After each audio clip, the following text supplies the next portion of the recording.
BNP ও জামাত শিবিরের ফাঁদে পা দিয়ে যৌক্তিক আন্দোলন বেহাত, ধ্বংসস্তূপ হলো দেশ। ২০০৯ সালে আওয়ামী লীগ যখন সরকারে আসে, আজকের তরুণ শিক্ষার্থীদের অনেকেই তখন শিশু।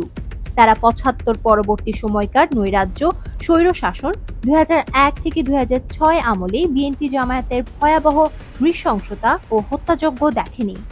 জামাত শিবির কিলিং মিশন চালিয়ে ছাত্রদল, ছাত্রলীগ, বাম দলগুলোর কর্মী, প্রগতিশীল শিল্পী, শিক্ষার্থী, শিক্ষক, বুদ্ধিজীবী সহ হাজার হাজার মানুষ হত্যা করেছিল নৃশংসভাবে, প্রকাশ্যে, এমনকি শিক্ষাঙ্গনেও।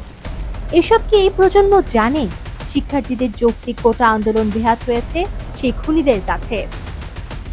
মগজ ধোলাইয়ের শিকার শিক্ষার্থীরা বিএনপি ও জামাত শিবিরের ক্রিনক হয়ে সহিংসতায় যোগ দিল। কোটা আন্দোলন পুঁজি করে সরকার পতনের অপরাজনীতির বলি হলো। বিএনপি ও জামাত শিবিরের অপরাজনীতির শিকার হয়ে সহিংসতায় নেমে প্রাণ গেল যাদের, কিংবা নাশকতার দায়ে গ্রেফতার হলো যারা, চাকরি দূরে থাক, তাদের পরিবারের কি হবে? এসব কি শিক্ষার্থীরা ভেবেছিল?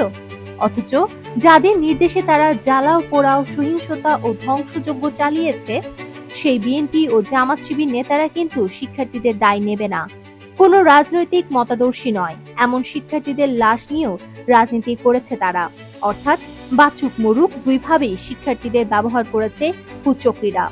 আন্দোলনে যারা হতাহত হয়েছেন তাদের মধ্যে খেটে খাওয়া শ্রমিক, দিনমজুর, চাকরিজীবী, ব্যবসায়ী সহ বিভিন্ন শ্রেণী পেশার মানুষও ছিলেন। সহিংসতা থেকে জনগণকে নিরাপত্তা দিতে গিয়ে আইন শৃঙ্খলা রক্ষাকারী বাহিনীর অনেক সদস্য শহীদ হলেন, আহত হলেন কয়েক হাজার। যে দোকান কর্মচারীর হাত পায়ের রক কেটে ছাদ থেকে নিচে ফেলে হত্যা করা হলো, তার অপরাধ কি? পেটের দায়ে রাস্তায় বেরোনো, যে শ্রমিকের রিক্সা বা সিএনজি অটোরিক্সা পুড়িয়ে দেওয়া হলো, যে ব্যবসায়ীর দোকান লুট করা হলো, এক সপ্তাহ পণ্য বিক্রি করতে না পেরে ফুটপাতে যে ব্যবসায়ীর সব কাঁচা সবজি পচে গেল, কিংবা সংঘর্ষে হতাহত হলো যে গার্মেন্টস শ্রমিক, তাদের পরিবারের সদস্যরা কি মানুষ নয়?